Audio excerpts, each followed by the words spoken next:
They say betrayal doesn't come from enemies, it comes from the ones closest to you. And that day, I learned just how true that was. What I saw when I opened that bedroom door. It didn't just break me, it shattered me. My name is Rachel. I'm a mother of 2, a wife of 6 years, and until last week, I truly believed I had a family worth fighting for. I live in a quiet suburb just outside Atlanta, Georgia. I've always been the kind of woman who carries everyone else's burdens, who gives, forgives, and sacrifices, especially for family. My younger sister, Emily, was practically my shadow growing up. I paid her college tuition, helped her get on her feet. I believed in her when no one else did. She was my best friend, my blood, the one person I swore I'd always protect. Then there was Michael, my husband, handsome, successful, the man everyone said was too good to be true. I thought we were solid. Sure, we had our ups and downs, but who doesn't? I believed we'd grow old together. I trusted him with my heart, with my home, with my life. Last Friday, something felt off.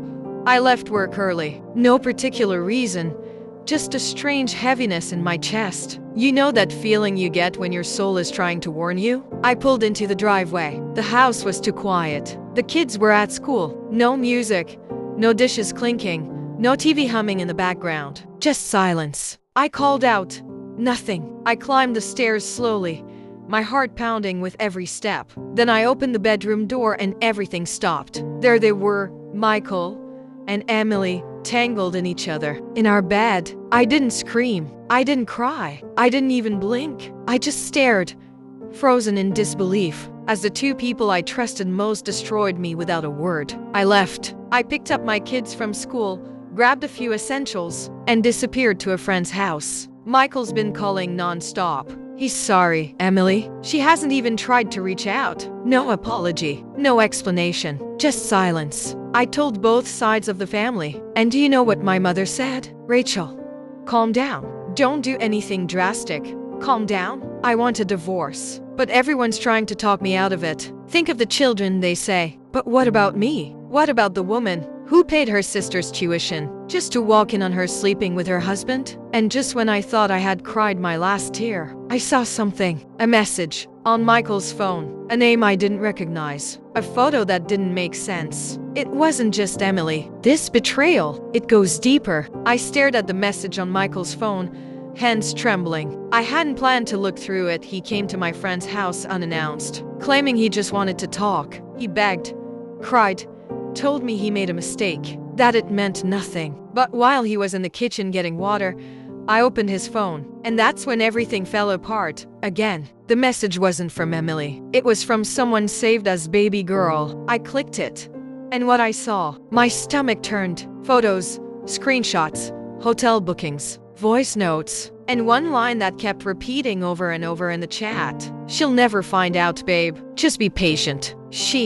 That's me. Turns out, my husband's affair with Emily wasn't some one-time betrayal born from bad judgment. It was a pattern, a lifestyle. He had an entire system. And Emily? She wasn't even the first. But what hurt the most wasn't that he cheated with someone else. It's that he did it with her, my sister, my blood. She knew my struggles, knew the nights I cried myself to sleep over how distant Michael had become. She sat beside me while I questioned my worth, and all the while, she was sleeping with my husband. I confronted him, not with yelling, not with rage, just calm, steady truth. You didn't just cheat on your wife. You blew up your children's home. You destroyed your own family. He fell to his knees, said he'd change, that Emily meant nothing, that it was a moment of weakness. But what kind of man turns his wife's worst nightmare into a hobby? I walked away from him that day. My hands were shaking, but my spine solid.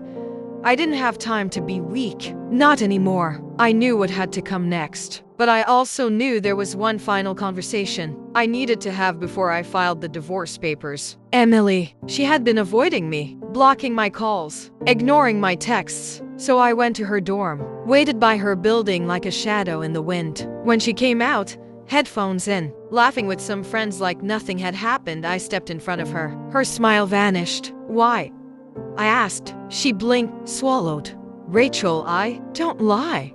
I said. Not now. She looked around, embarrassed, like she was the victim here. It just happened. We didn't plan it. I laughed. A bitter, broken laugh. You let me pay your tuition while you slept with my husband. That's not an accident. That's ambition. Then she said something that made my blood run cold. It's not what you think. There's more you don't know. About Michael, about why I did it. And then she handed me a folded note. 1 page, written in Michael's handwriting. The first sentence, I only married Rachel because I had no choice. I held the letter in my hands like it was poison. Michael's handwriting. His words. 1 page, 1 confession. Everything I thought I knew about my life unraveled with every sentence I read. I only married Rachel because I had no choice. Her father helped fund my first business. I was in debt, and he offered to clear it if I took care of his daughter. I never loved her. I tried, but I couldn't pretend forever. My legs buckled. Emily stood in front of me, arms crossed, face pale. I found the letter last month, she said quietly. He told me everything when we started. Whatever this is, I didn't mean for it to happen like that, Rachel. I just thought you should know the truth. The truth? No, this wasn't truth. This was a second stab in the back from the same blade. You mean to tell me, I said, voice low, that you slept with my husband after learning he only married me out of obligation? That's what made it okay for you. Emily flinched. I didn't plan it. He made me feel seen. I stepped back, the rage bubbling up so violently I thought I might explode. But I didn't.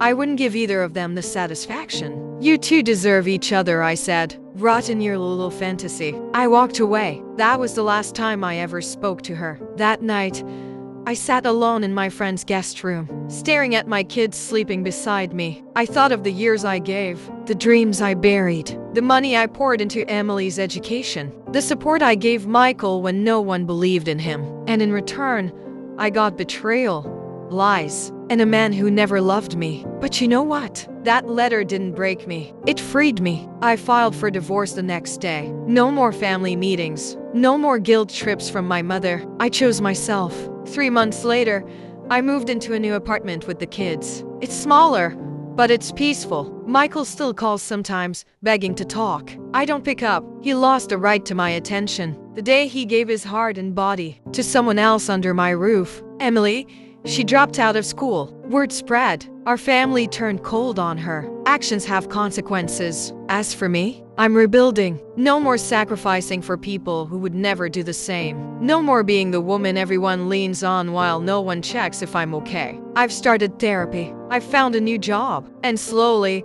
I'm learning to trust myself again. To any woman listening who's ever been betrayed by the ones she loved most, hear this. You're not weak for walking away. You're not broken for feeling pain. You are powerful for surviving it. Because I didn't lose everything. I lost the chains. And now, I'm free.